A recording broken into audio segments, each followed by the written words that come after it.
বিগত 3টি বিতর্কিত জাতীয় সংসদ নির্বাচনের রিটার্নিং কর্মকর্তার দায়িত্ব পালন করা 22 ডিসিকে বাধ্যতামূলক অবসরে পাঠিয়েছে অন্তর্বর্তী সরকার। তাদের মধ্যে 2 জন সচিব, 18 জন অতিরিক্ত সচিব এবং 1 জন করে যুগ্ম ও উপসচিব পদে কর্মরত ছিলেন। বাকিদের বিরুদ্ধে তদন্ত করে ব্যবস্থা নেওয়া হবে বলে জানিয়েছেন জনপ্রশাসন সচিব। বাধ্যতামূলক অবসরে পাঠানো হয়েছে শিল্প মন্ত্রণালয়ের সিনিয়র সচিব জাকিয়া খানমকে। সাময়িক বরখাস্ত করা হয়েছে স্বরাষ্ট্র মন্ত্রণালয়ের যুগ্ম সচিব ধনঞ্জয় কুমার দাসকে। রিপোর্ট মাহবুব কবির চপলের। রক্ষক হয়ে অনেকটা ভক্ষকের কাজ করেছেন রিটার্নিং কর্মকর্তার দায়িত্বে থাকা জেলা প্রশাসকরা। যাদেরকে সুষ্ঠু ভোট নেয়ার দায়িত্ব দেওয়া হয়েছিল তারাই জড়িয়ে পড়েন কারচুপির সাথে। 2014, 18 ও 24 সালে 3টি জাতীয় সংসদ নির্বাচনে 192 জন ডিসি সহ রিটার্নিং অফিসারের দায়িত্ব পালন করেন 2 শতাধিক কর্মকর্তা। ওই নির্বাচনগুলোতে ব্যাপক অনিয়মের অভিযোগ রয়েছে। দিনের ভোট রাতে কিংবা জাল ভোটের ছড়াছড়ি থাকলেও সেগুলো বাতিল করেননি কোনো রিটার্নিং কর্মকর্তা।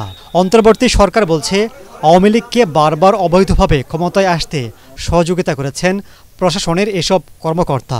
তাই তদন্ত করে প্রথম ধাপে 22 জনকে বাধ্যতামূলক অবসরে পাঠানো হয়েছে। তাদের মধ্যে রয়েছেন 2 জন সচিব, 18 জন অতিরিক্ত সচিব, 1 জন করে যুগ্ম ও উপসচিব।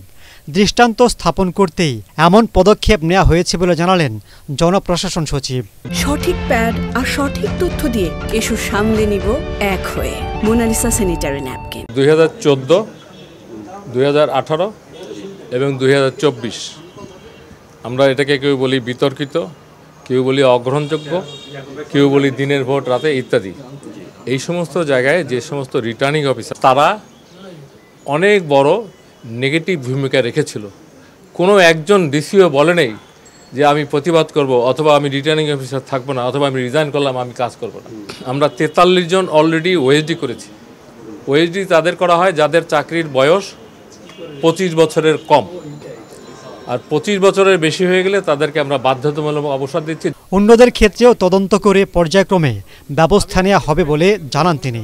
24 সালের ব্যাপারে পুরোটাই আমরা লিস্ট দিয়েছি গোয়েন্দা সংস্থার কাছে, এবং ওখান থেকে পাওয়ার পরে আমাদের যে ব্যবস্থা সেটা আমরা যাদের 25 বছরের কম থাকবে তারা ওএসডি হবে, 25 বছরের বেশি হবে তারা বাধ্যতামূলক যাবে, আর যাদের দুর্নীতি থাকবে তাদের পুরা কেস টু কেস দুর্নীতি দমন কমিশনে তাদেরকে পাঠানো হবে। এবং রিটায়ার করাই মানে যে নিষ্পত্তি তা না। দুর্নীতি দমন কমিশনে আমি এক সময় সচিবই ছিলাম, ওখানে একবার মামলা হলে এখান থেকে ছোটা, এবং দুর্নীতি দমনের মামলা কতদিন চলে। নির্বাচনের দায়িত্ব পালনের পর বরখাস্ত কিংবা ওএসডি হলে ডিসিরা রিটার্নিং কর্মকর্তার এই কাজ করতে চাইবেন কিনা এমন প্রশ্নে সচিব বলেন, আগামী নির্বাচনে প্রভাবমুক্ত হয়ে কাজ করলে কোনো সমস্যা হবে না। সামনে নির্বাচন হবে, ডিসি সাহেবরা 3 দিন থেকে গেলেন, ইলেকশন কমিশনে মিটিং করেছে। আমরা ডিসি সাহেবদেরকে এই মেসেজ দিতে চাচ্ছি, আপনারা রিটার্নিং অফিসার হবেন, ভয় ভীতির ঊর্ধ্বে সাহসের সাথে আইন কানুন মেনে আপনারা রিটার্নিং অফিসারের দায়িত্ব পালন করবেন। যারা করবেন না তারা এই যে এই মেসেজটা 3-4 দিনে আরও তো যাবে, তারা পেয়ে যাবে, না হলে কি ফল হবে। এছাড়াও বৈষম্য বিরোধী ছাত্র আন্দোলনের বিপক্ষে অবস্থান নেওয়ায় বাধ্যতামূলক অবসরে পাঠানো হয়েছে শিল্প মন্ত্রণালয়ের সিনিয়র সচিব জাকিয়া খানমকে। আর সাময়িক বরখাস্ত করা হয়েছে স্বরাষ্ট্র মন্ত্রণালয়ের যুগ্ম সচিব ধনঞ্জয় কুমার দাসকে। ধনঞ্জয়ও এখন আর চাকরিতে নাই, তাকে সাসপেন্ড করা হয়েছে। মাহবুব কবির চপল, এটিএন বাংলা, ঢাকা।